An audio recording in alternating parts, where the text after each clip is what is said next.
Hello दोस्तों, मैं संदीप मिश्रा आप सभी का स्वागत करता हूं आपके यूट्यूब चैनल एसएम क्लासेस में।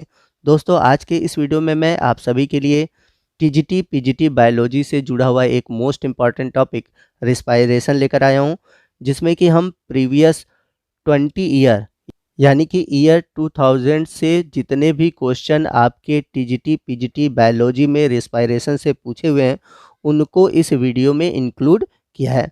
तो वीडियो बड़ा ही इम्पॉर्टेंट है। वीडियो में बहुत अच्छे क्वेश्चन इंक्लूड हैं जो कि प्रीवियस ईयर पूछे गए हैं।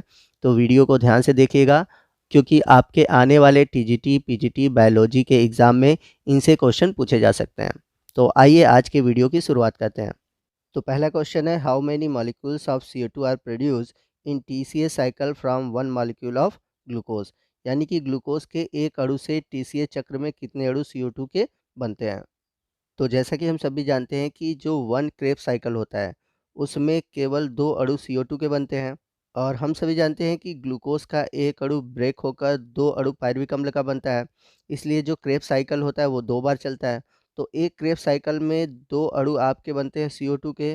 तो अगर हम बात करें दो क्रेब साइकिल की, तो दो क्रेब साइकिल का मतलब हो गए चार अणु CO2 के। तो इसलिए ग्लूकोज के एक अणु से TCA चक्र में CO2 के कुल 4 अणु बनते हैं। मतलब कि एक साइकिल में 2, तो 2 साइकिल में हो गए 4। आपका राइट ऑप्शन है ऑप्शन सी। इंपॉर्टेंट क्वेश्चन है, आपके गवर्नमेंट इंटर कॉलेज बायोलॉजी में ये क्वेश्चन पूछा हुआ है 2015 में। आइए चलते हैं अगले क्वेश्चन की ओर। अगला क्वेश्चन है, इन क्रेब साइकिल एक 6 carbon compound is form by the combination of acetyl coenzyme A and. यानी कि क्रेब्स चक्र में 6 कार्बन यौगिक का निर्माण एसिटिल कोएंजाइम ए के निम्न से संबंधित होने से होता है। तो TCA साइकिल के पहले जो एसिटिल कोएंजाइम ए है, जो कि 2 कार्बन का कंपाउंड है, अब ये 2 कार्बन कंपाउंड अटैच होता है 4 carbon compound oxalo acetic acid से। तो 2 कार्बन का एसिटिल कोएंजाइम और 4 कार्बन का आपका ऑक्सैलो एसिटिक एसिड, ये मिलकर 6 कार्बन का कंपाउंड बनाते हैं, जिसे हम बोलते हैं सिट्रिक एसिड। तो सिट्रिक एसिड ही आपका 6 कार्बन कंपाउंड है। लेकिन यहाँ पर क्वेश्चन में आपसे पूछा हुआ है कि क्रेब्स चक्र में 6 कार्बन यौगिक का निर्माण एसिटिल कोएंजाइम के निम्न से संबंधित होने से बनता है। यानी कि जो 6 कार्बन का कंपाउंड सिट्रिक एसिड बन रहा है वो किससे जुड़ने से बन रहा है। तो अभी हमने देखा कि 4 कार्बन कंपाउंड ऑक्सैलिक एसिड की एसिटिल कोएंजाइम से जुड़ने से बन रहा है। तो यहाँ पर आपका जो राइट ऑप्शन है ऑप्शन बी है ऑक्सैलिक एसिड। चलते हैं अगले क्वेश्चन की ओर। अगला क्वेश्चन है, the site of Krebs cycle in the cell is. यानी कि कोशिका में क्रेब्स चक्र कहाँ पर चलता है। तो कोशिका में जो क्रेब्स चक्र है वो चलता है माइटोकॉन्ड्रिया में। राइट ऑप्शन है आपका ऑप्शन सी। सिंपल सा क्वेश्चन है। आइए चलते हैं अगले क्वेश्चन की ओर। अगला क्वेश्चन है, ग्लाइकोलिसिस एवं क्रेब्स चक्र में जोड़ने वाली कड़ी निम्नलिखित में से कौन सी है। Which one of the following is the connective link between glycolysis and Krebs cycle. तो आपने जब पढ़ा होगा ग्लाइकोलाइसिस में, तो ग्लाइकोलाइसिस के लास्ट में 3 कार्बन कंपाउंड का बनता है पायरुविक अम्ल, और यह पायरुविक अम्ल जाता है क्रेब्स साइकिल में। तो क्रेब्स साइकिल में जाने से पहले ये कन्वर्ट होता है 2 कार्बन कंपाउंड एसिटिल कोएंजाइम ए में।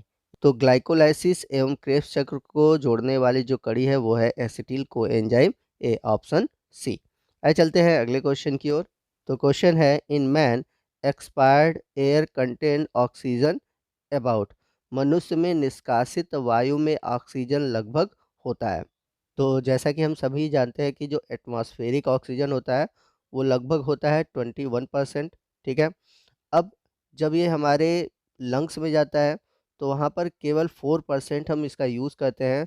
बाकी 16 से जो 17% है वो निष्कासित कर दिया जाता है एक्सपायर्ड एयर के रूप में। ठीक है। तो यहाँ पर आपका जो राइट आंसर है ऑप्शन डी, 16%। तो एक्सपायर्ड एयर में जो ऑक्सीजन का परसेंट होता है वो लगभग 16 से 17% होता है। तो इंपॉर्टेंट क्वेश्चन है, पीजीटी बायोलॉजी 2004 में पूछा गया है। चलते हैं अगले क्वेश्चन की ओर। The number of water molecules evolve in one Krebs cycle through electron transport chain is. यानी कि इलेक्ट्रॉन ट्रांसपोर्ट चेन के द्वारा एक क्रेब्स चक्र में पानी के अणु मुक्त होते हैं। तो पानी के जो अणु मुक्त होते हैं वो होते हैं 1। यानी कि ये राइट ऑप्शन है ऑप्शन सी। इंपॉर्टेंट क्वेश्चन है, पीजीटी 2004 में पूछा हुआ है। चलते हैं अगले क्वेश्चन की ओर। अगला क्वेश्चन है, ड्यूरिंग बॉडी एक्टिविटी और exercise the burning of glucose और expenditure of energy increase excessively due to which one goes out of health. तो पूछा हुआ है कि सक्रिय शारीरिक कार्य या व्यायाम के समय पेशियों में ग्लूकोज का जारण या ऊर्जा का व्यय बहुत बढ़ जाता है, जिससे सांस फूलने लगता है। इसका कारण है, तो जब भी हम शारीरिक कार्य करते हैं या फिर व्यायाम करते हैं तो उस समय हमारी जो ब्रीथिंग है वो बढ़ जाती है। और ब्रीथिंग बढ़ने का कारण क्या है? ऑक्सीजन की कमी, क्योंकि हमें उस समय ऑक्सीजन की बहुत अधिक मात्रा चाहिए होती है। तो यहाँ पर आपका जो राइट ऑप्शन है, ऑप्शन सी है, ऑक्सीजन डेबिट, यानी कि ऑक्सीजन की जो होती है ऋणता होती है, कमी होती है। अगला क्वेश्चन है, most of the CO2 in blood is carried as. तो क्वेश्चन में पूछ रहा है कि रुधिर में अधिकांश जो CO2 है वो किस रूप में ले जाया जाता है। तो मैं आपको बता दूं, इंपॉर्टेंट क्वेश्चन है।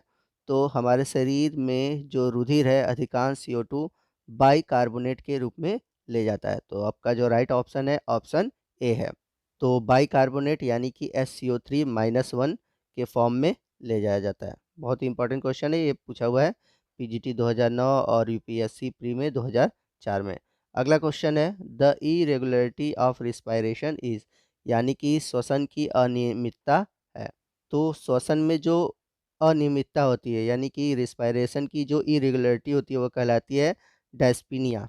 इसके अलावा और भी ऑप्शन को देख लेते हैं। यहीं पे आपके ऑप्शन बी दिया हुआ है, हाइपरनिया। तो हाइपरनिया का मतलब क्या होता है? जब हम सामान्य स्थिति से बहुत अधिक दर से सांस लेते हैं तो वो कहलाती है हाइपरनिया। और यदि हम नॉर्मल तरीके से ब्रीथिंग करते हैं तो वो कहलाती है यूपर्निया। ठीक है, नॉर्मल तरीके से जो ब्रीथिंग नॉर्मल रेट से होती है यूपर्निया कहलाती है, और यदि ब्रीथिंग नहीं होती तो ये कहलाती है एपनिया। अगला क्वेश्चन है, for a healthy man the tidal volume of lungs is, यानी कि एक स्वस्थ मनुष्य के लिए फेफड़ों का ज्वरीय मान होता है। तो टाइडल वॉल्यूम होता क्या है? तो टाइडल वॉल्यूम का मतलब होता है कि जब हम सामान्य अवस्था में, यानी कि जो सामान्य रेट से एयर अंदर लेते हैं और एयर को बाहर छोड़ते हैं, यानी कि जो इंस्पायरेशन करते हैं और एक्सपायरेशन करते हैं नॉर्मल रेट से, वही कहलाता है टाइडल वॉल्यूम। तो आप सभी ने ये टॉपिक पढ़ रखा होगा। आप हमें कमेंट करके बताइए कि टाइडल वॉल्यूम कितना होता है एक स्वस्थ मनुष्य का। ठीक है, आगे चलते हैं अगले क्वेश्चन की ओर। For malic acid the respiratory question, यानी कि RQ विल बी, मैलिक अम्ल के लिए श्वसन गुणांक का मान होता है। तो यहाँ पर बात कर रहे हैं मैलिक एसिड की, चूँकि जो मैलिक एसिड ये एसिड है, तो एसिड के लिए जो RQ होता है वो होता है मोर देन 1, यानी कि एक से ज़्यादा। तो आपका जो राइट ऑप्शन है, ऑप्शन बी है। अगला क्वेश्चन है, pyruvic acid before combining with oxalic acid of Krebs cycle produces, यानी कि क्रेब्स चक्र में ऑक्सैलो एसिटिक अम्ल के संयोग के पूर्व पायरुविक अम्ल बनता है। तो जो पायरुविक अम्ल है, पायरुविक अम्ल क्रेब्स चक्र में जाने से पहले, यानी कि जो क्रेब्स चक्र में जो पायरुविक अम्ल है ऑक्सैलो एसिटिक अम्ल में बनता है। लेकिन ये ऑक्सैलो एसिटिक अम्ल में कैसे बनता है? तो ये क्या कहता है, ये जो पायरुविक अम्ल है ये कन्वर्ट होता है एसिटिल को एंजाइम ए से। तो ये एसिटिल को एंजाइम ए बनाता है।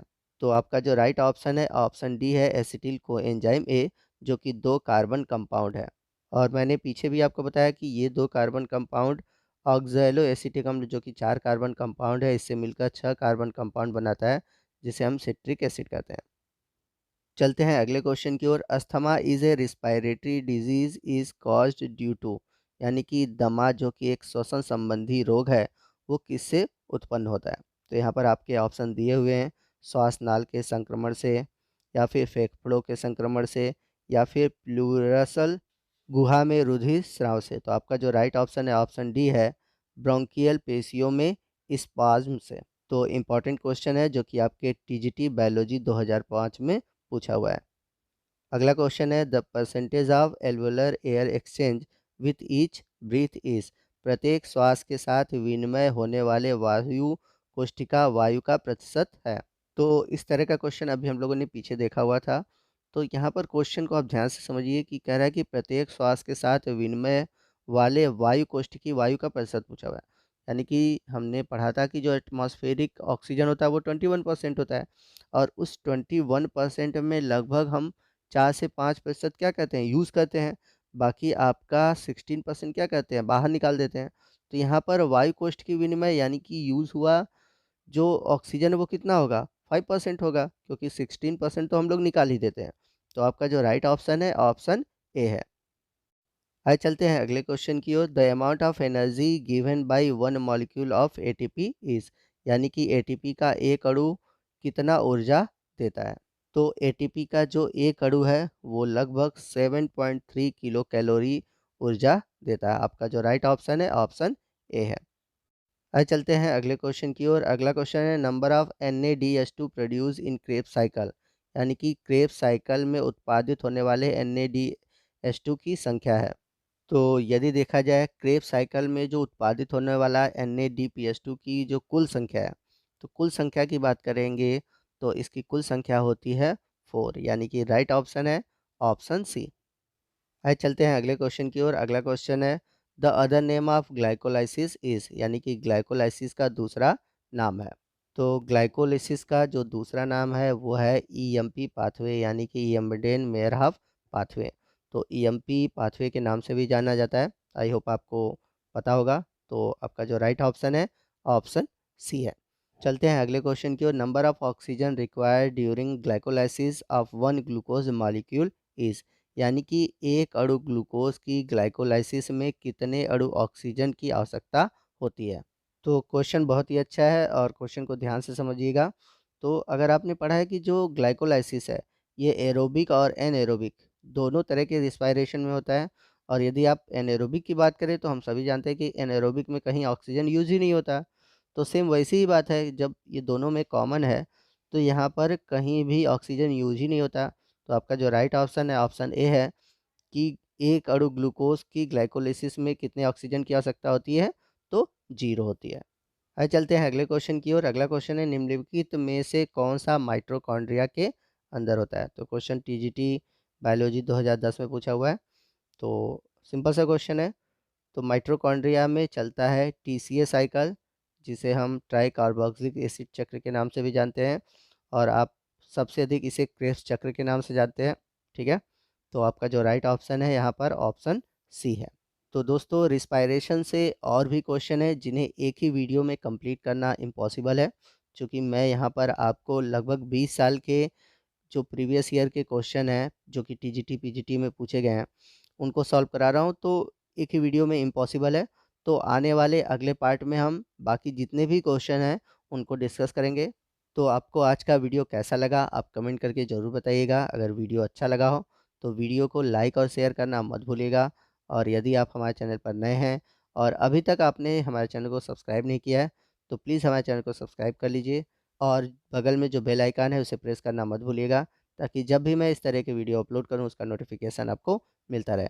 तो मैं आपको बता दूं कि हमारे चैनल पर आपको BSc MSc और क्लास 9 10th 11 12 सभी बायोलॉजी केमिस्ट्री फिजिक्स से जुड़े हुए आपको वीडियो मिल जाएंगे। आप एक बार ज़रूर हमारे चैनल के प्लेलिस्ट को चेक करिएगा। तो दोस्तों मिलते हैं अगले पार्ट में, तब तक के लिए जय हिंद, जय भारत।